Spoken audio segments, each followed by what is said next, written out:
नमस्कार मंडळी. तर आज आहे आमचा शाळापूर्व तयारी मेळावा आणि ठिकाण आहे जिल्हा परिषद पूर्ण प्राथमिक केंद्र शाळा झरेवाडी, तालुका जिल्हा रत्नागिरी. सुंदर रांगोळी काढते ही विद्यार्थिनी आणि नव्याने दाखल होणारे विद्यार्थी यांना धावत धावत मजा करत एन्जॉय करत घेऊन येत आहेत आमच्या केंद्राचे अत्यंत उत्साही आणि क्रियाशील असे केंद्रप्रमुख आदरणीय विष्णू पवार सर. शाळेमध्ये आल्यानंतर शाळा आपल्याला आपलीशी वाटावी, शाळेमध्ये आपण छान छान शिकावं आणि उद्याचा भविष्यातला एक आदर्श नागरिक म्हणून बाहेर पडावं, यासाठीच हा सर्वांचा खटाटोप. या विद्यार्थ्यांचं छानपैकी वाजत गाजत स्वागत करण्यात आलं. केंद्रातील सर्व शिक्षकांनी या नियोजनात सहभाग घेतला आणि आपापल्या तऱ्हेने उत्तम भूमिका बजावली. जिल्हा परिषद केंद्र शाळा झरेवाडीच्या अपग्रेड मुख्याध्यापिका आशा बगाडे मॅडम व त्यांचे सर्व सहकारी यांनी देखील नियोजनात मोलाचा वाटा उचलला. या उपक्रमात नव्याने दाखल झालेले विद्यार्थी सहभागी झालेच, त्याचबरोबर त्यांचे पालक देखील सहभागी झाले आणि सध्या शिकत असलेले विद्यार्थी देखील सहभागी झाले. केंद्रातील अंगणवाडी सेविका आणि त्याचबरोबर केंद्रातले सर्व शिक्षक देखील यामध्ये सहभागी झाले. एक सुंदर असा सोहळा, नियोजनबद्ध सोहळा या निमित्तानं संपन्न झाला. पहिलं पाऊल या शाळेमध्ये पडतंय आणि ते पाऊल पडत असताना वाजत गाजत सर्वांच्या साक्षीनं या विद्यार्थ्यांना या शाळेत पहिलं पाऊल ठेवण्याचा मान मिळतोय. किती नशिबान आहेत ना हे विद्यार्थी. खूप छान.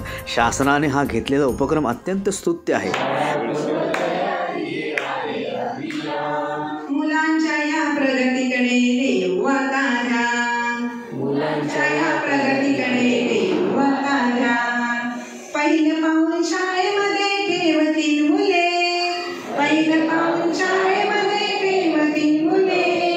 छोट्या छोट्या कळ्यांची त्या फुलवूया फुले, छोट्या छोट्या कळ्यांची त्या फुलवूया फुले. शिक्षणाची गती जरा करू वेगवान, शिक्षणाची गती मुले प्रगत होईल शाळा. प्रत्येकाला शाळेचा मग लागून राहील लळा.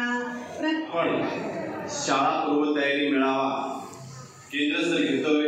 या प्रसंगी उपस्थित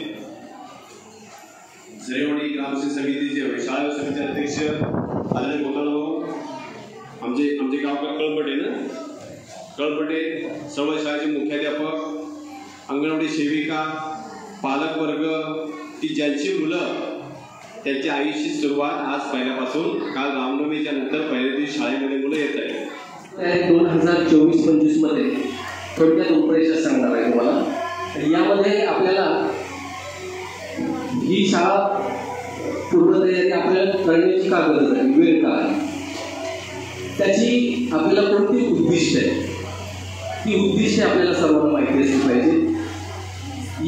या शाळा पूर्व तयारीमध्ये पालकांची, अंगणवाडी सेविकांची आणि पहिलीतल्या असलेल्या शिक्षिकेची जबाबदारी काय असणार आहे याची माहिती थोडक्यात रूपरेषा मी या माझ्या छोट्याशा भाषणामध्ये तुम्हाला सांगण्याचा प्रयत्न करत आहे. 2 दिवसापूर्वी आमचं प्रशिक्षण झालं. काळोख मॅडमने मी होतो या केंद्राचे आरती म्हणून. नवीन राष्ट्रीय शैक्षणिक धोरण 2024-25 दाखल होणारी जी मुलं आहेत, शाळा पूर्व तयारी ही का मिळाली तर आपल्याला माहिती आहे की 2019-20 मध्ये पूर्ण